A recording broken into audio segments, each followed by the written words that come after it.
Nothing absolute in the Constitution? Oh, no. We just kind of roll with it, Okay, got it.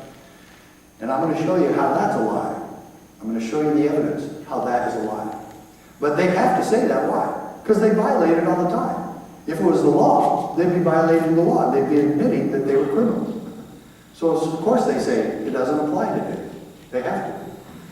Third, if the Constitution was there to limit government and to make it small and powerless, then what was the purpose of the Bill of Rights? Remember, I know some of you who are my age, I know you remember this TV show. Remember The Untouchables? There's your answer. The Bill of Rights were the Untouchables. Okay? These are the rules and basic fundamental principles that government can never touch. They can't legislate about them. They can't talk about them. Let's change this. Let's do this to this. They can't do anything with these basic fundamental principles. They're untouchable. After 20,000 gun control laws, you wonder just how much they're touching them. Yes, they're trampling on them. They're dancing on them. And yet it says they can't touch it. This cannot be infringed. You cannot touch it. And so when were the Bill of Rights done? When was the Bill of Rights done? Well, it was done 2 years after the Constitution, December 15th, okay, 1789. And a few of them got together, and in fact, Patrick Henry was too afraid of the Constitution, never signed the Constitution. And he was one that said, hey, I smell a rat here. This Constitution thing probably was a good idea, but it gives too much power. It allows the government to get a little bit too powerful.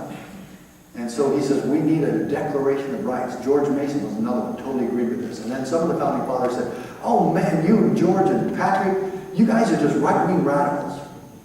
You ever hear that? And so they said, okay, what do you guys want to do?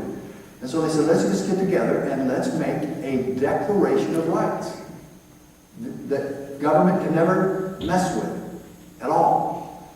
Now, just being through the Revolutionary War and having put up with King George III all those years, how many do you think they came up with? They're brainstorming everything that government can't do to us.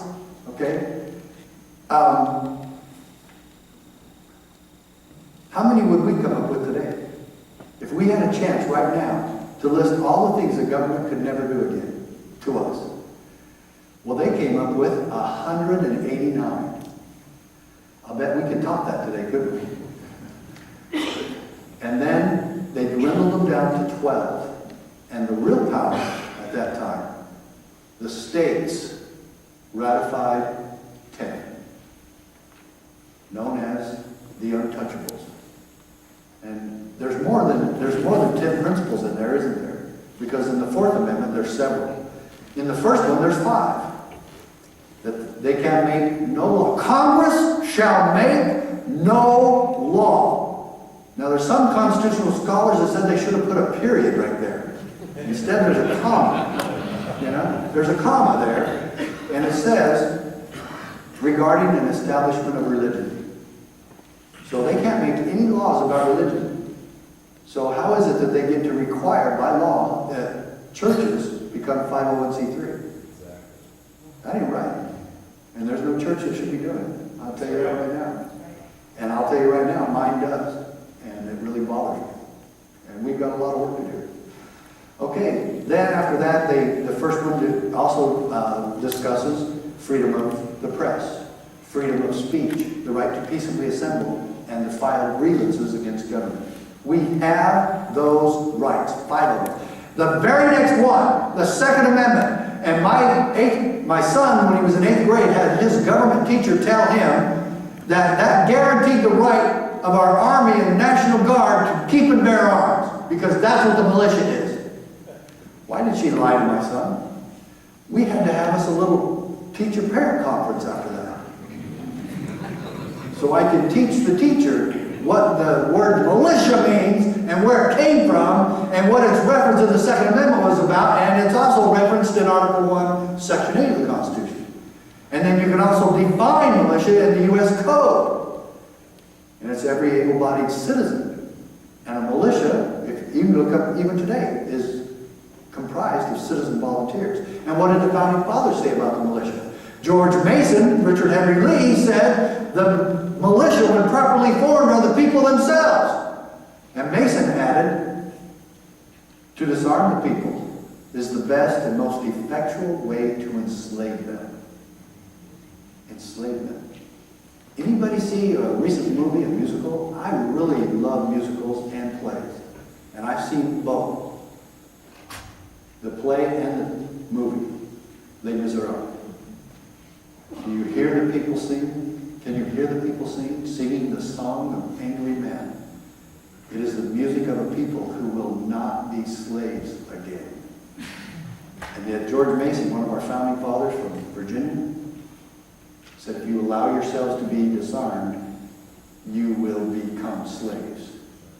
And they wonder why we object to gun control. Because the founders equated it with slavery. And if you look at the history of gun control, there's been two specific groups of people that have been disarmed. Slaves and conquered peoples, conquered nations. People who were put under communist dictators. Those are the two groups that have never been armed. Which one are they trying to make us? And that's why it's so vital in America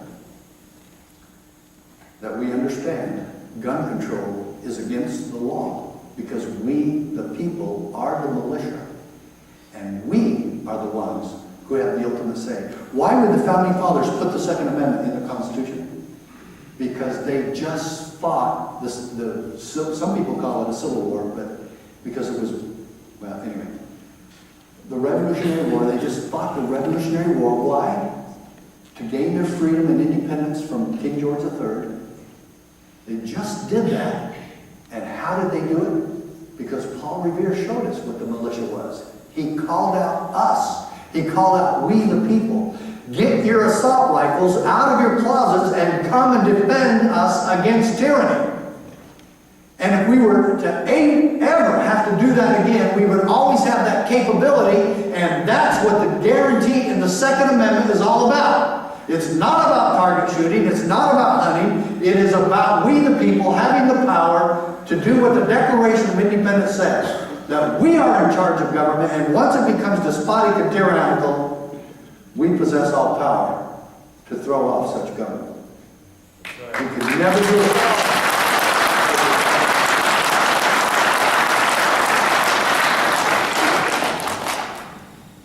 Now, I'm the most peaceful, loving guy on the face of the planet.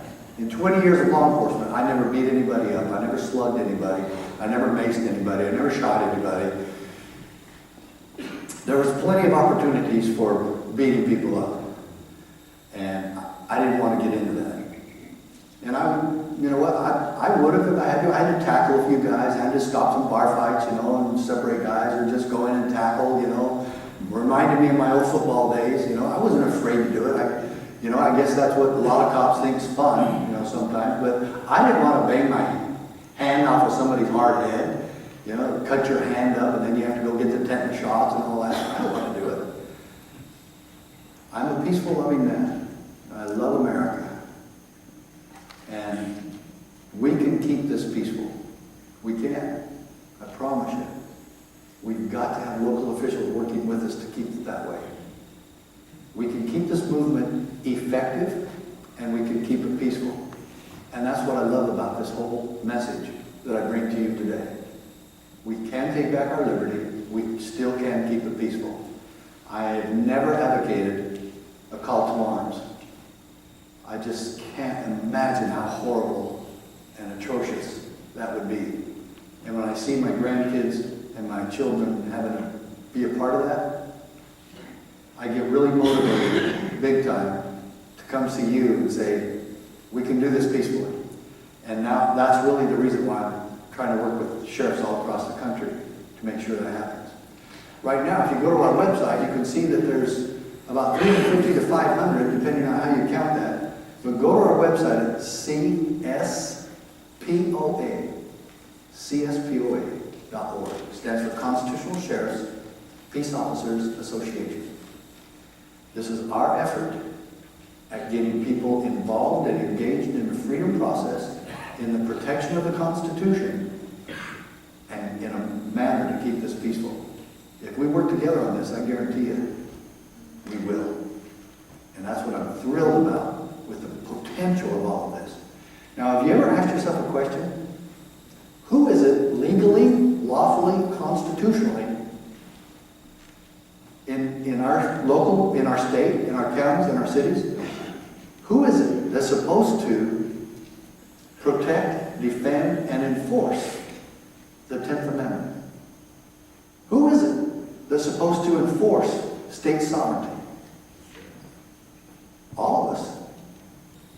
But we the people, plus the sheriff, plus the county commissioners, plus the city councils, plus the local cops.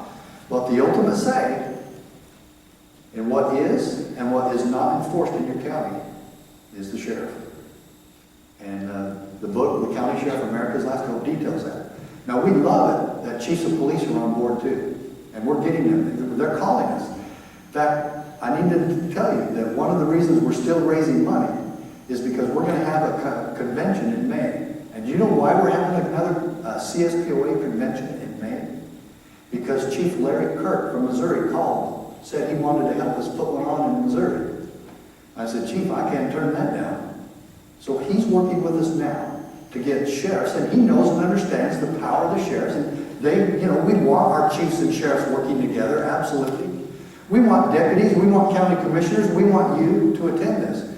But we're going to have it in a nice facility where they can come, and we've got to rent a room about this big, and all that takes money. And I would love to donate it all myself. One, I don't have it, and two, my wife would kick my butt if I did. But, you know, she's still there. She's still a part of this. And she works every day on this too. Every day. And so this is why we still need your donations. And this is where this 10 grand Tom put together with a lot of you, it's going to go to that. And we're also helping Sheriff Jeff Christopher in Delaware. And he's got a horrible plight. And it's our #1 issue right now with our CSPOA, with the constitutional sheriff movement. He's been told that sheriffs are only there to serve papers. Is that true, Sheriff? It's not true, is it? And anybody in law enforcement here knows that the sheriff is not just a paper server. That would be more like a constable, would be a paper server. Well, in Massachusetts, they've relegated the sheriffs to just a paper server. In Rhode Island, Sheriff Christopher is the sheriff of Sussex County. He used to be a chief of police in Maryland. He came over there, ran for sheriff, and he said, you can't do anything except serve papers. He goes, the Constitution of the state says that I am the conservator of the peace. That's what it says. Exact quote. And so it caused a lot of ruckus, and the county commissioners weren't liking this guy. And so they lowered his salary to $20,000, hoping that he would quit and get lost. $20,000. So he and his wife have to take part-time jobs trying to survive. And he's suing the county commission, and he's suing the state of Delaware. And guess who the Attorney General for the state of Delaware is? Beau Biden. Joe Biden's son. Beau Biden came out and said, the county's correct, the state is correct, there's only 3 counties there. The sheriff has no authority or power to make arrests. The sheriff. Say that here. Say that in Arizona. Say that in Texas. Look at the history of the sheriff. The sheriff was the first police officer in this country. He was the first police officer in Delaware. 1650 was the first sheriff of Sussex County. Now come on. Where did Beau Biden get this? How could you be the conservator of the peace and all you can do is serve papers and make no arrest? He'd have to call 911 if he sees an arrest or sees a crime being committed. He wouldn't be able to arrest him. You know, and 12 years ago, Connecticut got rid of the office of sheriff. There are no sheriffs. See, this is all for your own good. We're just going to save money here because we'll have the state police take over all the responsibilities of the local sheriff. There are no sheriffs in Connecticut. There are no sheriffs in Hawaii. There are no sheriffs in Alaska. Now, they never developed them in the first place, the two last states, for some crazy reason. So they used the state police, or the police state, instead. And what have they destroyed when they do that, my dear friends? They destroy your power to choose your officials. Your sheriff, instead of answering to you, answers to some committee. Instead of answering to you in the constitutional republic, they answer to some bureaucrat, county manager, or town manager. How is that going to serve people that by, for, and of the people? Ruins it. That's why we're a constitutional republic, is because we have a constitution that is involved in setting the rules for representing the people. And we, the people, choose who our representatives are, not some committee, not other bureaucrats, not other politicians. We do. And that's what created the constitutional republic, is that we had that going on. So, we're raising money for Jeff Christopher, Sheriff Christopher. And so any of you, any donations that come in here today, half of it's going to go to Sheriff Christopher in Delaware. And if you'd like to make a check just specifically to him, great. That entire amount will go to him. But he's really needing our help. And we raised $30,000 for him last summer while we were raising money for our convention. And we almost didn't have the convention because we ran out of money. And then some lady came in and said, I hear you're running short of money. And I go, yeah. And she goes, how much do you need? And I said, $25,000, or this convention is not going to happen. And we already had about 55 sheriffs signed up for the convention. And she goes, okay, I'm putting $30,000 in the mail to you tomorrow. And that's what happened. And that's why we had this amazing convention. You can see how amazing and miraculous this convention was. And that was the term used by a lot of people who attended. This thing was absolutely miraculous. At the end of the first day, we're having our banquet, and Sheriff Joe Arpaio from Arizona, I think you've heard of Joe Arpaio, haven't you? Good friend of mine, he was our keynote speaker. And Sheriff Sam Page, real big guy, about 3 inches taller than I am, he came up to me and he said, Sheriff Mack, I got to tell you something. This was the best convention I've ever been to. I've been to a lot of conventions in my career. He says, I learned more about the Constitution in one day here than I have my entire 15 years as sheriff. Well, we put that quote on our website. Go to our website and you can see that, and you can also see the list of sheriffs that we have now who have responded and stood up against the gun control proposals of Barack Obama. And you can see how many sheriffs, there's hundreds of them now doing this. There's state associations doing it. And the sheriffs of Wyoming and the chiefs of police of Wyoming issued a letter to the federal government saying, we will fiercely, they use the word fiercely, defend the Constitution of the United States and the Constitution of the state of Wyoming. Others said, we will not tolerate it. Utah sheriffs, 28 out of 29 sheriffs in Utah said, we will not tolerate making law-abiding citizens criminals, or any gun confiscation or any more gun laws that attack law-abiding citizens. We will not tolerate that in the state of Utah. I'll tell you what, we've got a lot of work to do, but we've got a lot of momentum right now. It's working. What we've been trying to do is working.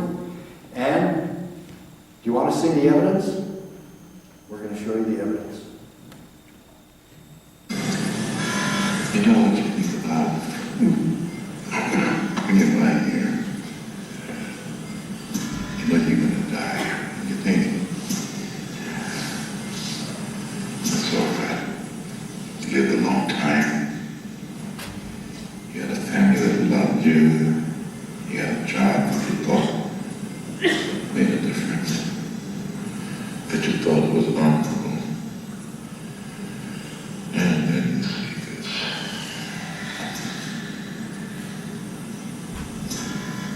I'm afraid if I dig any deeper, it's like what I've learned.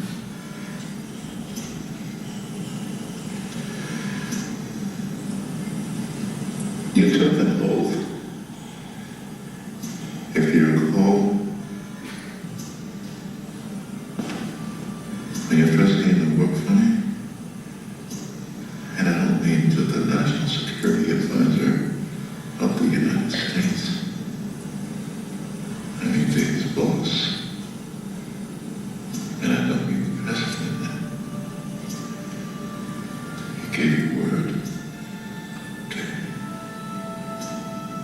his boss. You gave your word to the people of the United States. Your word is who you are. Why is it that we need Hollywood in clear and present danger making a case for the oath of office for each of us? And they even get the pecking order right. You didn't swear an oath of allegiance to the National Security Advisor, him, James Earl Jones. You didn't swear it to his boss, the president. You swore it to his boss, people. Each of us have done that. The oath.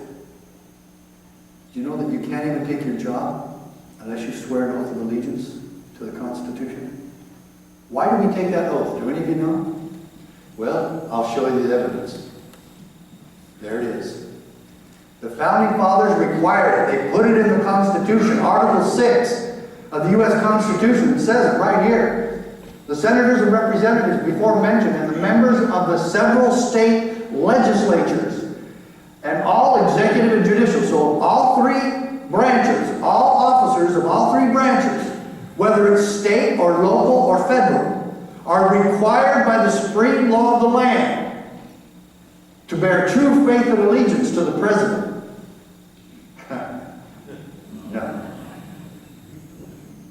We swore allegiance to the Constitution. How many veterans? Raise your hand if you're a veteran. You took the same oath, didn't you? You swore allegiance to the Constitution and to protect and defend it from all enemies, both foreign and domestic.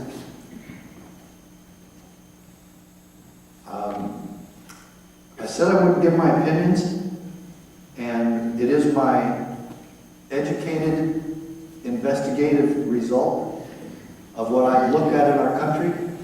And I will tell you this, and it doesn't give me pleasure to say it, but if you haven't seen it, then go look at it and verify this on your own. But the greatest threat to our God-given constitutional American Republic is our own federal government and the United Nations. I put that right next to it.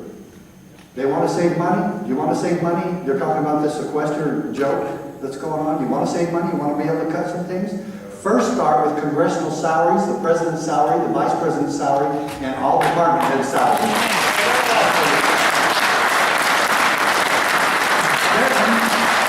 After that, and right there, that should be a 25% cut, maybe 50% cut, but at least 25 for all of them. You'd save millions and probably billions right there. Billions, I know, you'd save billions.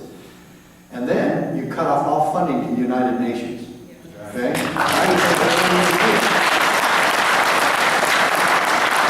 And you stop sending money to Egypt and Syria and Jordan and all these other countries that hate us and want us to go down the tubes, and quit giving them our free military stuff too. Quit all of that. And then you could maybe stop borrowing money from a communist country known as Red China, to where we borrow now $4.5 billion every day so that we can spend $10 billion every day. And is there a way to stop any of that? Yes.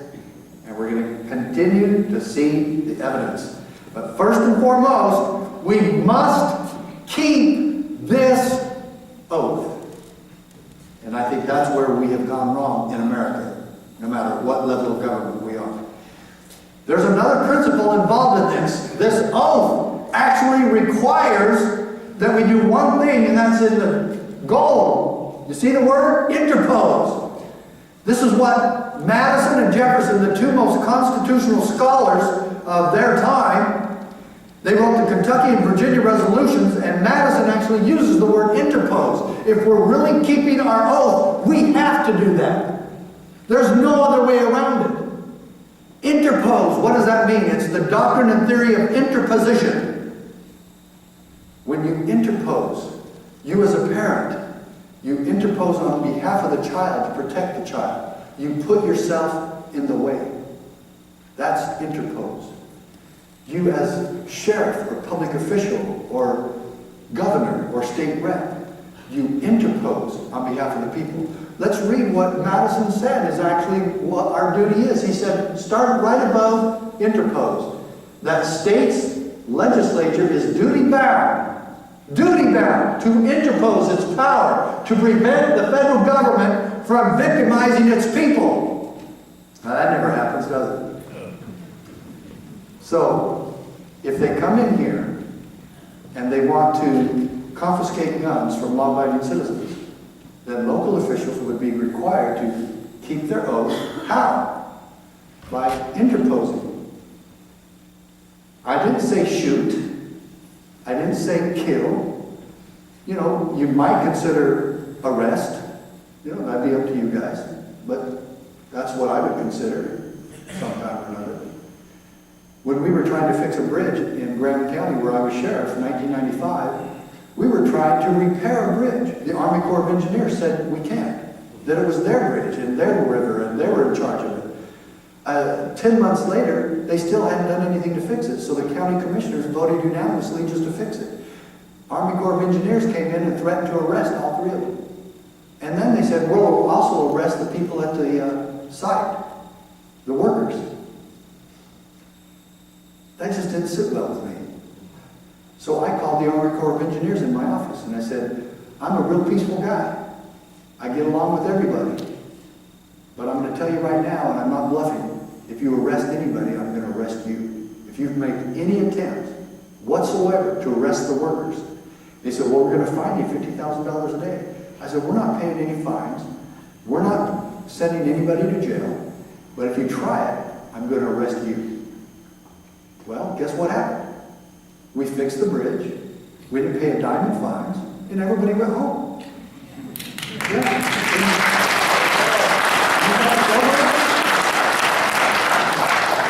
We interposed, and we were willing to do more. Right now, have you heard of Sheriff Brad Rogers from Elkhart County, Indiana? He interposed on behalf of an Amish farmer. Amish farmer doesn't even vote. And here Brad Rogers is protecting a constituent. He's not even a constituent, doesn't vote. And David Hofstetter called the sheriff. He says, I've been allowing the federal government, the FDA, to come in and check my farm. What do those Amish farmers don't do? These criminals. What do they think? They think that they can put cows out to pasture, let them eat grass, bring them in, milk them, and share that with family and friends. I know. We need an FDA to stop that. And in Wisconsin, I'm working with Vernon Hershberger. He invited me out to the state capitol in Madison to drink raw milk, illegal milk. It's illegal. Why? Because the state agency said you have to pasteurize it. You have to get permits. Well, the Amish don't believe in their permits or pasteurizing, do they? So what are we going to do with them? Put them in jail. And this great man, dear friend of mine now, Vernon Hershberger, goes to trial in May to see if he's going to be taken away from his family and put in jail for milking his cows and sharing that with family and friends. That's how stupid we've gotten. And what did we say? The enforcement of stupid laws is the essence of tyranny. And when they came and raided his farm, and they ruined about $300,000 worth of food, the government did this. The sheriff and his deputies are there apologizing the whole time about just having to do their job, just following orders here. I would submit that if you have to apologize to people over and over, then you must be doing something wrong. Don't apologize. Stop doing it. They didn't interpose. Sheriff Brad Rogers, he's one of our speakers on our tape. It's called The Last Line of Defense in our DVD set. Sheriff Rogers will tell you that story personally, how he interposed. Guess what he did? David Hofstadter had it with all the spot inspections. And he says, I don't want them here on my property anymore.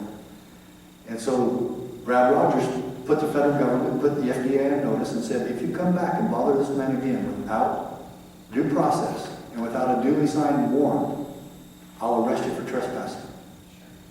Guess what? They told Rogers, we will arrest you for interfering, and that's a felony.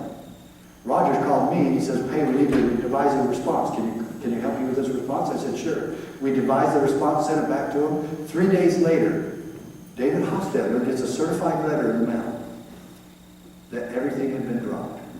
No more no more grand jury. They were threatening to send him to a grand jury in Detroit. It all stopped because one sheriff had the guts to interpose and keep his oath and do what a sheriff is to do. Protect life, liberty, and the pursuit of happiness. The pursuit of happiness of these Amish farmers is that they run their farms according to their rules, not according to government rules. You know what? You could settle this so easily. You know how you, even in Minnesota, you know how to settle this? Have the sheriff make a sign, put it in front of the farm, and say, warning, these products are not pasteurized. Use it at your own risk. Isn't that what we do to cigarettes? If we can do cigarettes, we can sure do it to milk.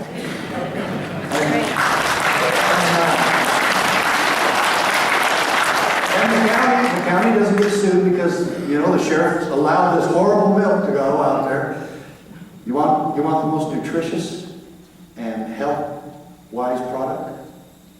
Use raw milk and raw cheese and raw butter. And now raw honey, oh yes, love raw honey. And I've gone all across the country, in 7 different states now. I've gone and in front of the entire Kentucky Sheriff's Association, where I was asked to speak at the banquet. I drink raw milk first. Amen. That's how I start my presentation. I'm sorry I didn't do it today. But the truth of the matter, I've got to tell you this, I've drunk raw milk bunches of times. And there's a picture on my website at sheriffmack.com where you can see me drinking it with Vernon Hirschberger and Max Kane, another, he's not Amish, but Vernon is. And right there in front of the whole Capitol, visitors, people going and coming. We had a state senator that came out and did it with us. He's not in the picture, he got there a little bit late. He came out and did it with us. He said, I'm trying to protect you guys. And there I am drinking this raw milk. And the thing of it is, I hate milk. But this must be freedom milk or something because it just goes down so easy. I don't get sick or anything. And I'll tell you what, it's the absolute most wholesome, nutritious product you can get. And in fact, I know some people that has actually saved their lives. Seriously. If you have nutritional problems or stomach problems, this stuff really is the best stuff there is. There you go. This is Judge John Roll. Look what he says in one sentence in his ruling in my favor. He said, I was forced to choose between keeping my oath or obeying the law. What you want is to have every peace officer in this country ask themselves the same question. If you're ever put in this quandary by bureaucracies or legislatures, which one will you do? Which one will you side with? You're forced to choose, just like I was, between oath of office or obeying a stupid law. That's an easy one. You have to keep your oath. Nothing supersedes the Constitution, and nothing supersedes your word. So you're stuck. You have to follow the Constitution. I still maintain that there is no way to keep an oath to the Constitution if you've never read it. There's no way. Or study the intent of the Founding Fathers. What was the intent of the Founding Fathers when they wrote all of this stuff? Remember? To prevent the government from ever doing this to us again. And here we are. When all government should be drawn to Washington, it will become what? As venal and oppressive as King George III's government. Do you see what kind of man Judge Roll was? In one sentence, he summarized and determined what my predicament was. One sentence in his ruling. This is the threat of arrest. This is in the Brady Bill. This is part of the Brady Bill. I don't make any of this stuff up. This was it. Under a separate provision of the Gun Control Act. That's the Federal Gun Control Act of 1968. The Brady Bill was gun control. I've even had people tell me it wasn't. It was. It modified the Gun Control Act of 1968. Any person who knowingly violates the act or the law of the Gun Control Act amended by the Brady Bill shall be fined under this title, imprisoned for no more than 1 year or both. So I pretty much forgot about this, but while we're in court after we filed, my lawyer, Dave Hardy, he says, guess what? He says, I think there's another way we could jab the federal government on this. And I said, how? He said, we'll file for an injunction, an order of protection, if you will, against them from being able to arrest you while we're in court. Ah. And I said, do you think they would ever try it? And he goes, I really don't think they would try it. He says, but if your wife and kids want to sleep a little sounder at night and not worry about you getting hauled off by some federal SWAT team at 2 o'clock in the morning, maybe we should go for this. So I said, go for it. And he filed the injunction, and what happens is the other side gets a chance to respond to it. Okay? So Janet Reno writes a memo to Judge Roll. And she says, Congress didn't intend for this to be aimed at what they call, in this case, in the Mack Printz versus U.S. case, the Bradyville case, they call us the CLEOs, the Chief Law Enforcement Officer. Well, I like it that they got that part right. And this is where you can see officially that sheriffs have been determined to be the CLEOs. Okay? And so she says, we didn't intend to arrest the CLEOs, just the FFLs. What's an FFL? Federal Firearm Licensee, or a gun shop owner. Someone who deals guns and gets a permit from the federal government. So, Judge Roll issued the ruling, and we got the injunction, because he said, Janet Reno has no authority to interpret the law for Congress or to say what they intended to do when they passed the law in the first place. And she can't change all this by fiat, just because she writes a memo. And they go, and so he goes, Mack's request for injunctive relief is granted.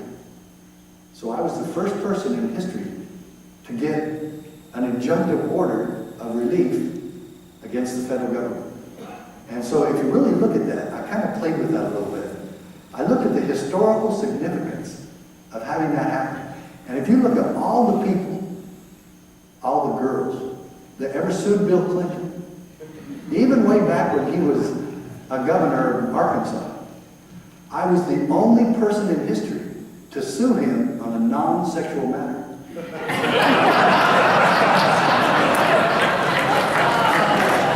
I was. That's the truth. Okay, we've got a lot to go on here, guys. We want to make sure you're awake. So that's what that last one was for.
He gets on the payphone, calls the sheriff's office, police department, I don't know what it was. It was Montgomery, Alabama, wasn't it?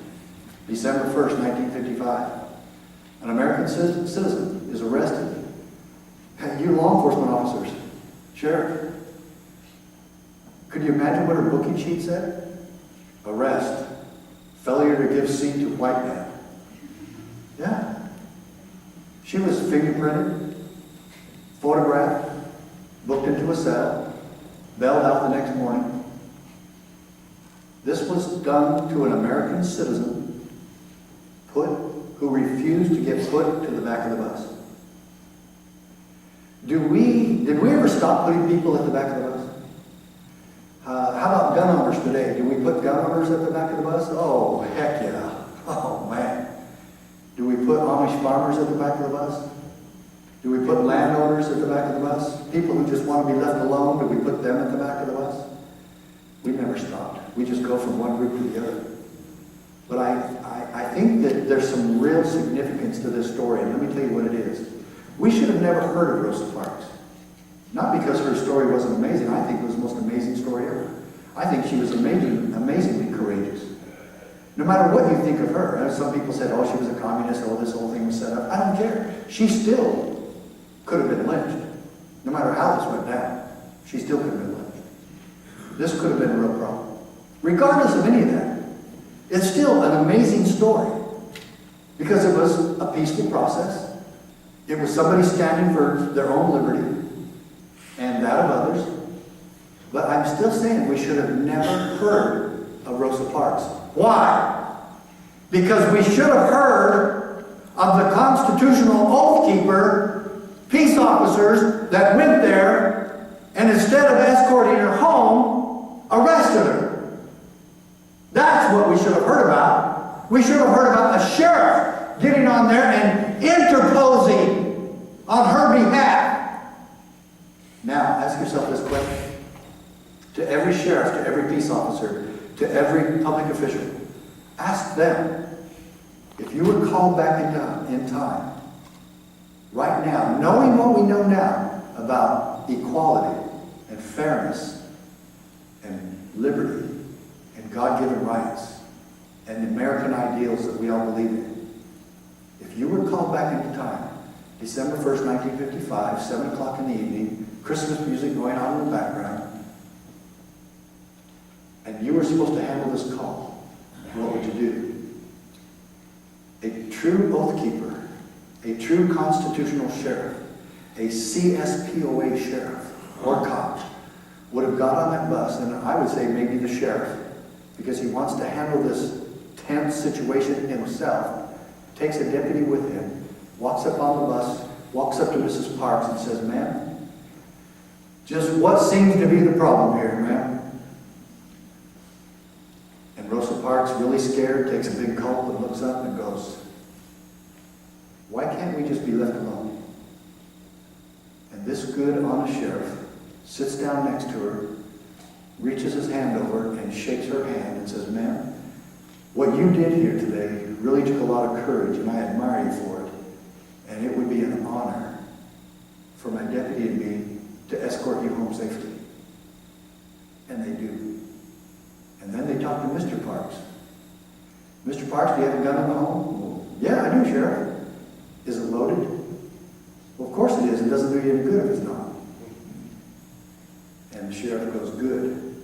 Keep it handy. My deputy is going to give you extra patrol by your house all night long, and he's going to tell the oncoming shift to do the same for the next 2 or 3 weeks. Because this could cause trouble. We won't be able to be here every second. So if you need to defend your family, you let your conscience be your guide. Now, my dear friends, that is a constitutional sheriff. That's a constitutional officer. That's an oath keeper. That's an interposer. That's someone who knows and understands the importance of freedom and puts it before bureaucratic policies or stupid laws. And right now, we have bureaucracies in this state and in the federal government who believe their policies and their regulations somehow supersede your right to the pursuit of happiness. Or somehow supersede the untouchables. They don't. Nothing supersedes the Constitution except for God's law. And the Constitution was there to protect God's law and His principles. And when some sheriff interposes himself on behalf of a citizen who's having their rights trashed and going to jail because of it, I don't care if it's a gun owner or Amish farmer or Rosa Parks or a family losing their children, that we stand firm on American ideals and on the Christian principles we all believe in.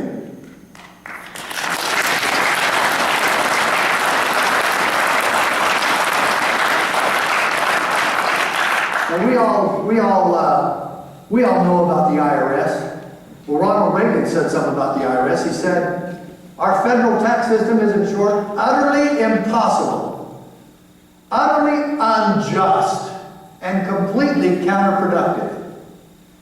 It reeks with injustice and is fundamentally un-American. Who's going to protect you from that? Oh, no, we can't. We can't interfere with the IRS. Well, in 1997, several IRS agents testified before a Senate committee saying how the IRS agents routinely, one of the ladies' name was Jennifer Long. Look her up on the internet. Jennifer Long, IRS agent from Florida, testified before Congress. Others did too. One refused to testify unless his voice was muffled and his identity withheld. You could see his silhouette behind the partition. The only other time that happened in history is when the Cosa Nostra was testifying about what the mafia was doing in America. Any parallels you might draw between the Cosa Nostra and the IRS is completely your own. Okay? But they testified that IRS agents routinely fabricate evidence against citizens who they know cannot financially afford to defend themselves. Routinely commit those types of crimes. After that, you know what Congress did? Did they investigate? Did they put anybody in jail? No, they did kind of the thing that Obama did with Fast and Furious. They changed some of the heads of the department. That's it. They still kept their jobs, but they went to other departments, other jobs. And then they really got strict. They said, we're going to ask the IRS agents to be more user-friendly and open offices on Saturday. That's what we should tell the mafia, huh? Same thing. Be more user-friendly, okay? You have a better chance fighting the mafia than you do the IRS. And they routinely fabricate evidence. Who should stop crimes in your county? Sheriff? Local police? Oh, well, not if they're federal crimes. No, we can't do that. We have to get a good lawyer for that. So in other words, there's some sheriffs and other people that take the oath will say, I won't keep my oath, but I will recommend a real good lawyer. What if I can't afford a lawyer? Oh, well, maybe you could get some good donations going from Tom Morrissey and his group. Why is it that we shouldn't stop an injustice right at the beginning and avoid all of that? And keep my oath and stop that whole problem. Why?